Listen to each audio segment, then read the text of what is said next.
சாப்பாடா? சாப்பாடு இருக்கே, சாப்பிட்றீங்களா?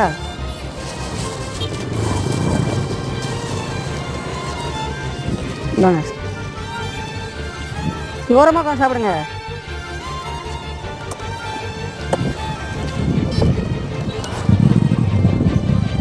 சாப்பிடலையா?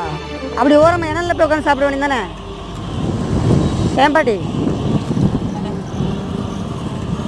வேறு எதுவும் வேணுமா? வேறு ஏதாச்சும் வேறு எதுவும் வேணுமா? வேணாமா?